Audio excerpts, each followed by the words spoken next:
اچھا محرم میں مرثیہ سننا اور غم منانا اور رونا، سینہ پیٹنا، نبی صلی اللہ علیہ وسلم نے تو گریبان چاک کرنے والوں پہ لعنت کی ہے. بخاری مسلم کی روایتیں موجود ہیں.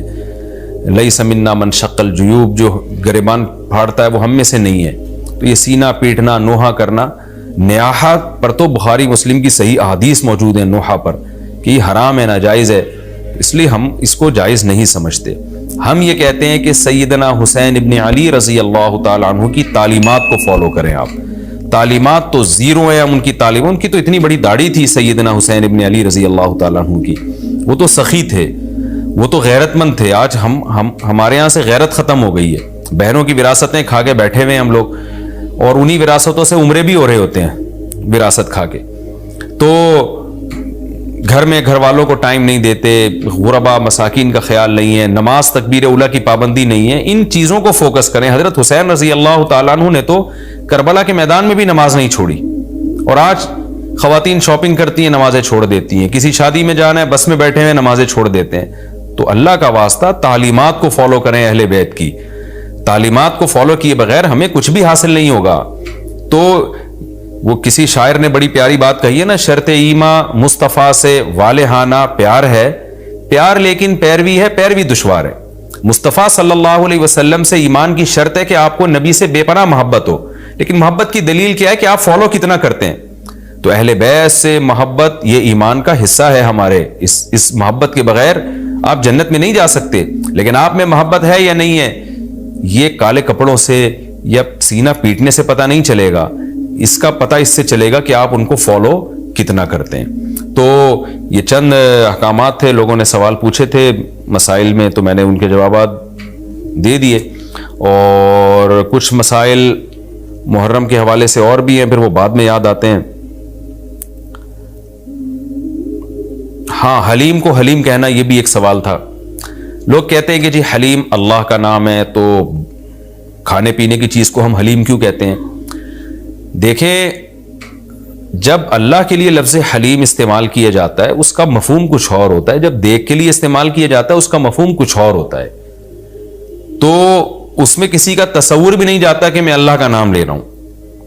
یہ بالکل ایسے ہی ہے جیسے اردو میں صلواتوں کا مفہوم کچھ اور ہے. ہم کہتے ہیں اتنی صلواتیں سنا کے چلا گیا، حالانکہ صلوات تو درود کو کہتے ہیں، اور نماز کو بھی کہتے ہیں صلات. تو اب کیا یہ لفظ استعمال جائز نہیں ہوگا؟ ظاہر ہے جائز ہے. اردو میں اس کا مفہوم کچھ اور ہے، عربی میں اس کا مفہوم کچھ اور ہے. بلکہ بعض دفعہ ایک ہی زبان میں ایک لفظ دو مختلف معنوں کے لیے استعمال ہو رہا ہوتا ہے، تو اس میں کوئی بھی پابندی نہیں لگاتا. جاریہ عربی میں باندی کو بھی کہتے ہیں، جاریہ عربی میں کشتی کو بھی کہتے ہیں. اور جو ہے اس طرح کی اور بہت ساری مثالیں ہمیں ملتی ہیں کہ ایک ہی لفظ مختلف معنوں کے لیے استعمال ہو رہا ہے. عین عربی میں آنکھ کو بھی کہتے ہیں، عین عربی میں گھٹنے کو بھی کہتے ہیں، عین عربی میں جاسوس کو بھی کہتے ہیں، عین عربی میں چشمے کو بھی کہتے ہیں، عین عربی میں سورج کی ٹکیا کو بھی کہتے ہیں، عین عربی میں سونے کو بھی کہتے ہیں. تو اس طرح بہت سارے نام مختلف معنوں میں استعمال ہوتے ہیں. موسیٰ کا جو لفظ ہے عربی میں اس طرح کو کہتے ہیں بلیڈ، جس سے حلق کیا جاتا ہے نا، حاجی لوگ جو سر منڈواتے ہیں اس کو موسیٰ کہتے ہیں. حالانکہ موسیٰ جو ہے حضرت موسیٰ علیہ السلام کا نام بھی ہے. لیکن جو عربی جو جانتا ہے، جب وہ بلیڈ کے لیے موسیٰ کا لفظ استعمال کرے گا تو اس کے ذہن میں حضرت موسیٰ کا تصور ہی نہیں ہوگا. اور جب حضرت موسیٰ علیہ السلام کے لیے موسیٰ کا لفظ استعمال کرے گا تو بلیڈ کی طرف اس کا دماغ ہی نہیں جائے گا. تو اس لیے یہ بالکل مضبوط بات نہیں ہے کہ حلیم چونکہ اللہ کا نام ہے لہذا وہ دیکھ کے لیے استعمال نہ کیا جائے. جب اللہ کا نام ہے تو اس میں دماغ ادھر نہیں آتا دیکھ کی طرف. جب دیکھ کے لیے استعمال کیا جاتا ہے تو اللہ کی طرف ذہن نہیں جاتا. یہ بالکل ایک الگ الگ معنی میں استعمال ہوتا ہے. تو اس لیے اتنا تکلف نہیں کریں جتنی جو لا تشددوا فیشدد اللہ علیکم. صحیح حدیث ہے، اللہ نے نبی نے فرمایا اپنے اوپر خامخواہ کی پابندیاں مت لگاؤ، ورنہ اللہ بھی لگانا شروع کر دے گا. اللہ بھی تمہارے اوپر پابندیاں لگائے گا. اللہ کیسے لگائے گا؟ یعنی اللہ بھی تمہیں مشکل میں ڈال دے گا. تو جتنا ہمیں اجازت دی گئی ہے اس کے اندر رہنا چاہیے ہمیں، اور خام میں ایسی کھود کریت کر کے اپنے اوپر پابندیاں لگواتے چلے جانا یہ مشکل ہو جائے گا نا. اب حلیم ہی مشہور ہو گیا ہے تو اب آپ اس کو کیسے دلیم بولیں گے؟ وہ کچھ اور نہ اٹھا کے دے دے آپ کو. تو اس میں کوئی حرج نہیں ہے کہ کیونکہ لغت بتاتی ہے، زبان بتاتی ہے کہ کس وقت کس لفظ کا کیا معنی ہے. اس میں کوئی حرج نہیں ہے اگر آپ یہ حلیم کو حلیم ہی کہیں، کوئی گناہ نہیں ہے انشاءاللہ اس میں.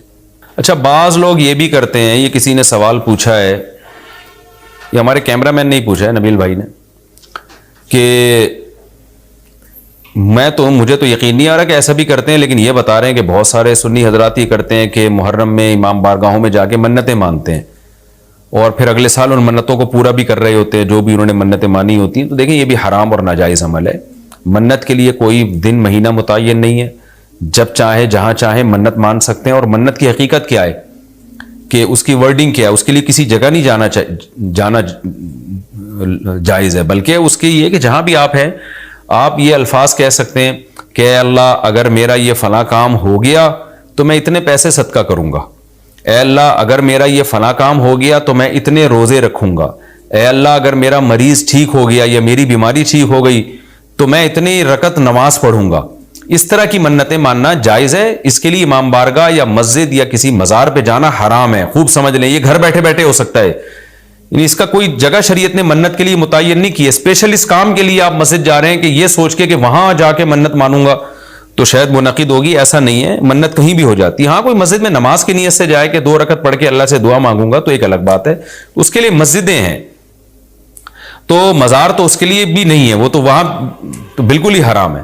تو اس لیے آپ بدعت کی تائید میں امام بارگاہ جاتے ہیں اور وہاں منتیں مانتے ہیں تو یہ حرام ہے، ناجائز ہے. اس سے منت پوری نہیں ہوگی بلکہ الٹا اللہ کی طرف سے عذاب آ سکتا ہے آپ کے اوپر، کیونکہ اللہ نے جو کام جس طرح سے بتایا اسی طرح سے ہوگا. تو منت کا اصل طریقہ کیا ہے کہ عبادت کی نظر، اس کو عربی میں نظر کہتے ہیں، نظر. تو قرآن نے کہا ہے کہ یوفون بالنذر ویخافون یوما کان شرہ مستطیرا. ہمارے نیک بندے جب کوئی نظر مانتے ہیں تو اس کو پورا کرتے ہیں. اللہ نے جب کام کر دیا تو وہ نظر پھر آپ پوری کریں.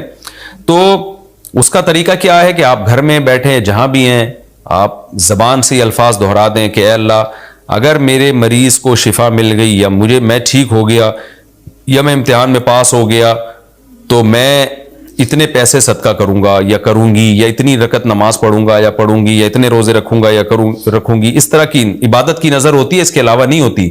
بعض لوگ یہ نظریں مان رہے ہوتے ہیں کہ میرا یہ کام ہو گیا تو داتا دربار پہ اتنی دیگیں چڑھاؤں گا. یہ نظر پوری کرنا بھی حرام ہے. کام ہو بھی جائے تو دیگیں چڑھانا جائز نہیں ہے. بعض لوگ یہ کہہ رہے ہوتے ہیں کہ یہ کام ہو گیا تو امام حسین کے نام کی یا غوث اعظم کی نام کی اتنی دیگیں نکالوں گا. یہ سب غلط چیز ہے. صدقے کی نظر ہوتی ہے اللہ تیرے نام پہ میں اتنے غریبوں کو کھانا کھلاؤں گا. یہ نظریں ہوتی ہیں صدقے کی، جو اللہ کے لیے ہوتا ہے صدقہ. تو اس میں یہ کہ کھانا کھلانے کی، صدقہ خیرات کی نظر ہو سکتی ہے اور عبادت کی نظر ہوتی ہے. یہ جو مزاروں پہ جانے کی نظر اور فلاں پہ جا پہ چڑھاؤں گا، یوں کروں گا، ایسے کروں گا، یہ جو اوٹ پٹانگ قسم کی نظریں آ رہی ہیں یہ حرام ہے، ناجائز ہیں. اس کی کوئی حیثیت نہیں ہے شریعت میں. ان کو پورا کرنا بھی واجب، نہ صرف یہ کہ واجب نہیں ہے بلکہ جائز ہی نہیں ہے. تو گھر بیٹھے بیٹھے جب چاہیں آپ نظر مان سکتے ہیں. زبان سے کہیں گے تو نظر ہوگی، دل میں نہیں ہوتی. لیکن شریعت نے منت ماننے کو بہرحال پسند نہیں کیا ہے. نبی صلی اللہ علیہ وسلم نے فرمایا کہ جو نظر مانتا ہے نا وہ تقدیر کو تو نہیں ٹال سکتا، اللہ اس کے ذریعے کنجوس سے پیسہ نکلوا دیتے ہیں. یعنی تقدیر میں بیماری ٹھیک ہونا ہوگی تو ہو جائے گی، کامیابی ہوگی تو ہوگی، وہ تو. لیکن کیا ہوتا ہے کہ بندہ ٹھیک ہو جاتا ہے اور جو آدمی کبھی صدقہ نہیں کرتا اس بہانے اس کی جیب سے، کنجوس کی جیب سے پیسے نکل جاتے ہیں. ویسے تو دے نہیں رہا تھا صدقہ تو اللہ نے بیماری میں ڈال دیا، چل اب منت مان تاکہ میں بیماری ٹھیک کروں اور تو اب پیسے نکال یہاں سے. تو کنجوسوں کے ذریعے، کنجوسوں کا پیسہ نکلوانے کے لیے یہ کام ہوتا ہے. بے نمازیوں کو نماز پڑھوانے کے لیے، جو روزہ نہیں رکھتے ان کو روزہ رکھوانے کے لیے. تو اس حدیث سے پتہ چلتا ہے کہ منت اور نظر کو جائز ہے لیکن پسند نہیں کیا گیا. علماء نے اس کی وجہ بیان کی ہے کہ یہ ایک طرح سے نا اللہ سے ایک طرح کا مقابلہ چل رہا ہے کہ اللہ میرے مریض کو یا مجھے ٹھیک کر دے تو میں اتنے روزے رکھوں گا. یعنی بارگیننگ ہو رہی ہے اللہ تعالیٰ سے کہ اگر نہیں ٹھیک کیا تو میں نہیں رکھتا، جا بھائی. اے اللہ اگر میں پاس ہو گیا نا تو میں 1 لاکھ روپے صدقہ کروں گا، اگر نہیں ہوا تو ہم بھی صدقہ نہیں کر رہے. تو ایک طرح کا نا مقابلہ چل رہا ہے. عبدیت یہ ہے کہ اللہ تو مجھے پاس کرے گا تو بھی 1 لاکھ روپے دوں گا، نہیں کرے گا تو بھی 1 لاکھ روپے دوں گا، اس لیے کہ میں تو تیرا بندہ ہوں. لیکن تو مجھے ویسے ہی پاس کر دے امتحان میں، چاہے میں لاکھ دوں یا نہیں دوں، میں تو تیرا بندہ ہوں، میں تو فقیر ہوں. فقیر بارگیننگ تھوڑی کرتا ہے. سیٹھ صاحب آپ نے مجھے اگر 100 روپے دیے نا تو میں بھی آپ کا فلاں کام بنا دوں گا. فقیر کہتے ہیں اللہ کے نام پہ 100 روپے دے دو، میں فقیر پھٹا، پرانے کپڑے میرے، میں کیا کروں گا یار آپ کے لیے. تو اللہ سے بھی بھکاریوں کی طرح مانگنا یہ اللہ کو زیادہ پسند ہے. منت ماننا بھی جائز ہے لیکن پسندیدہ کام نہیں ہے. ہاں جس طرح سے امام بارگاہوں میں یا مزاروں میں جا کے منتیں مانی جا رہی ہیں وہ بالکل حرام ہے، بالکل ناجائز ہے. اور اس کے لیے محرم کا دن متعین کرنا یہ سمجھ کے کہ اس میں منت زیادہ پوری ہوگی، یہ بھی حرام ہے، ناجائز ہے اور بدعت کی تائید ہے۔ اس سے آپ سب لوگ اجتناب کریں، اس سے گناہ ملتا ہے۔ اچھا، یہ بھی محرم کے حوالے سے سوال پوچھا جاتا ہے جی، کیا قربانی کا گوشت محرم سے پہلے ختم کرنا ضروری ہے؟ عاقب شاہ دبئی سے پوچھتے ہیں جی، کچھ لوگ کہتے ہیں قربانی کا گوشت محرم سے پہلے ختم ہو جانا چاہیے، کیا یہ بات صحیح ہے؟ نہیں، ایسا کچھ نہیں ہے۔ قربانی کا گوشت آپ پورے سال چلا سکتے ہیں اگر محفوظ رکھ رہے ہیں، لیکن وہی ہے کہ کھا لیں جلدی تو اچھی بات ہے، تازہ تازہ گوشت کھا لیں۔ محرم میں بھی بہت 2 مہینے ہو جاتے ہیں، تاخیر ہو جاتی ہے، تو اس لیے بہتر یہی ہے کہ پہلے کھا کے ختم کریں، لیکن اگر کوئی محفوظ بھی رکھتا ہے تو کوئی گناہ اس میں نہیں ہے۔ اچھا، ایک اور سوال سبیلوں کے حوالے سے پوچھا جاتا ہے کہ محرم میں سبیلیں لگانا، ان سبیلوں سے پانی پینا، تو دیکھیں وہ بھی شیعہ حضرات کا مسلک ہے، ان کا کانسیپٹ ہے کہ وہ حضرت حسین کے نام کی سبیلیں لگاتے ہیں۔ میں بار بار کہہ رہا ہوں کسی کو چھیڑے نہیں، اپنا مسلک چھوڑے نہیں، دوسرے کو چھیڑے نہیں۔ یہ میں اہل سنت والجماعت کے لیے مسائل ریکارڈ کروا رہا ہوں کہ ہمارے لیے کسی بھی چیز کے جائز اور ثواب ہونے کے لیے دلیل کی ضرورت ہے۔ دلیل قرآن و سنت ہے، صحابہ ہیں، تو ہمیں نہ اہل بیت سے اس کا کوئی ثبوت ملتا ہے، نہ صحابہ سے، نہ قرآن و سنت سے کہ محرم میں صحابہ نے سبیلیں لگائیں۔ حضرت حسین رضی اللہ تعالیٰ عنہ کی شہادت کے بعد اہل بیت میں سے کسی نے سبیلیں لگائی ہوں یا انہوں نے سبیلیں لگانے کا حکم دیا ہو، کہیں بھی نہیں ملتا۔ یہ عمل بھی بدعت ہے، ناجائز ہے، اس سے اجتناب کریں۔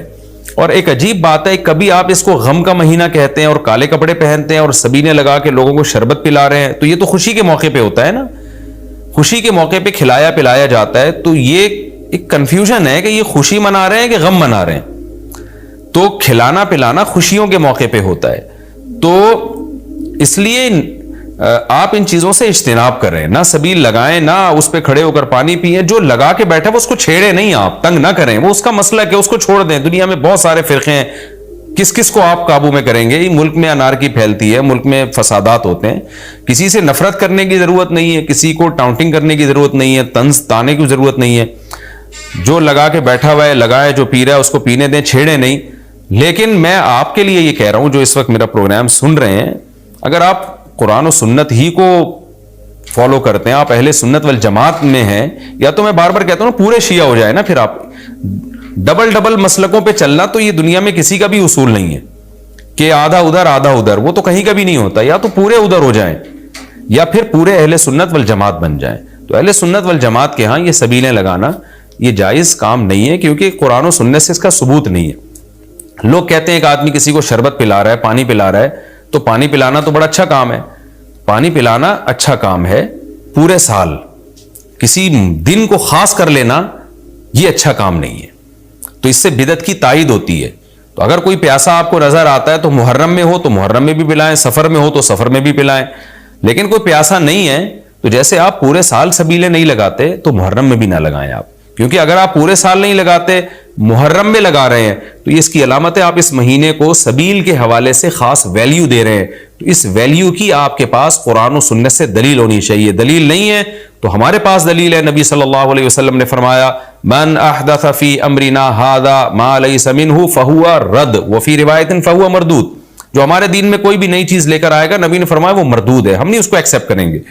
تو اس لیے بھائی ہم تو اس حدیث کو فالو کرتے ہیں، تو کائنڈلی آپ حضرات سے گزارش ہے، ہاں کوئی پورے سال سبیل لگا کے بیٹھا ہو تو وہ محرم میں بھی لگا لے، کیوں؟ وہ اس لیے کہ وہ محرم کو الگ سے فضیلت نہیں دے رہا سبیل کے حوالے سے، بلکہ وہ کہہ رہے بھائی میں تو پورے سال لوگوں کو پانی پلاتا ہوں تو محرم میں بھی پلا رہا ہوں، میں تو پورے سال شربت پلاتا ہوں تو محرم میں بھی پلا رہا ہوں۔ لیکن ایک آدمی سال کے 11 مہینے نہیں پلاتا، صرف محرم میں سبیل لگا کے بیٹھا ہے، اس کا مطلب وہ اس مہینے کو سبیل کے حوالے سے زیادہ ویلیو دے رہا ہے۔ اس ویلیو کے لیے میں نے کہا دلیل چاہیے، دلیل آپ کے پاس اگر نہیں ہے تو پھر وہ حدیث ہے جو ہمارے دین میں نئی چیز ایجاد کرے گا تو وہ چیز مردود ہے۔ اس لیے اس عمل سے بھی اجتناب کریں۔ دیکھیں جنت میں جانے کے لیے ہمیں وہ کام کرنے پڑیں گے جو اللہ رسول نے بتائے ہیں، اور اس میں اپنی طرف سے ایڈیشن کرنا یہ ناجائز ہے، اس عمل کو شریعت میں بدعت سیئہ کہا جاتا ہے۔ اللہ تعالی ہماری حفاظت کرے۔